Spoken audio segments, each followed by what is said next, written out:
Welcome to many foods Jaisingh. எல்லாருக்கும் வணக்கம். இன்றைக்கி நம்ம ரொம்பவே ஒரு ஈஸியான சிம்பிளான ஒரு பிரேக்ஃபாஸ்ட் ரெசிபி தாங்க பார்க்க போகிறோம். செய்கிறது ரொம்ப ஈஸி, கொஞ்சம் நேரத்தில் செஞ்சு முடிச்சிடலாம். நீர் தோசை ரெசிபி தாங்க நம்ம இப்போ பார்க்க போகிறோம். இது ஒரு காரமான சைட் டிஷ் கூட வச்சு சாப்பிடும் பொழுது ரொம்ப டேஸ்டியாக இருக்கும். வீடியோக்குள்ளே போகிறதுக்கு முன்னாடி இது வரைக்கும் நம்ம many foods Jaisingh channel subscribe பண்ணாதவங்க சப்ஸ்கிரைப் பண்ணி வச்சுக்கோங்க. பக்கத்தில் இருக்கிற பெல் பட்டன் ப்ரெஸ் பண்ணி வச்சுக்கோங்க. வாங்க இப்போ நீர் தோசை எப்படி பண்ணலான்னு பார்க்கலாம். நீர் தோசை பண்ணுறதுக்கு இப்போ நான் 1/2 கிலோ பச்சரிசி எடுத்துருக்குறேங்க. நீங்கள் காலையில் டிஃபனுக்கு வேணும்னா ஓவர் நைட் ஊற வச்சுருங்க. இல்லைன்னா ஒரு 4லேருந்து 5 மணி நேரம் அந்த அரிசி ஊறுனா போதுங்க. நம்ம மாவு அரைச்ச உடனேயே தான் செய்ய போகிறோம். இதை புளிக்க வைக்கணுங்கிற தேவைலாம் இல்லைங்க. இப்போ அந்த அரிசியை ஒரு மிக்ஸி ஜாருக்கு மாற்றிடலாம்.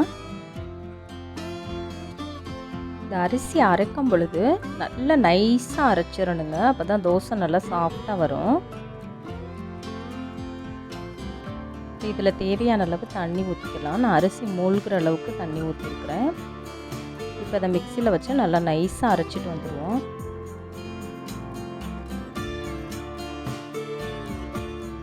அரைச்ச மாவை ஒரு பாத்திரத்துக்கு மாற்றிடலாம்.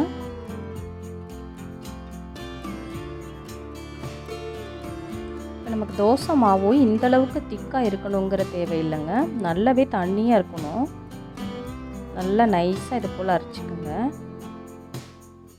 அதனால் இப்போ கொஞ்சம் தண்ணி சேர்த்துக்கிறலாம்.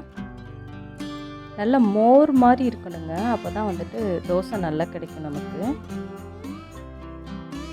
இந்த அளவுக்கு நல்ல தோசை மாவு தண்ணியாக இருக்கணுங்க. இப்போ மாவில் தேவையான அளவு உப்பு சேர்த்துக்கிறலாங்க. உப்பு சேர்த்துட்டு நல்லா கலந்து விட்டுட்டு ஒரு தோசை தவா வந்துட்டு சூடாகிக்கிட்டு இருக்கு. அதில் லைட்டாக ஆயில் போட்டு ஸ்ப்ரெட் பண்ணி விட்டுக்கலாம். இந்த தோசை செய்கிறதுக்கு நம்ம பேக்கிங் பவுடர், பேக்கிங் சோடா அது போல் எதுவுமே சேர்க்க வேண்டியது இல்லைங்க.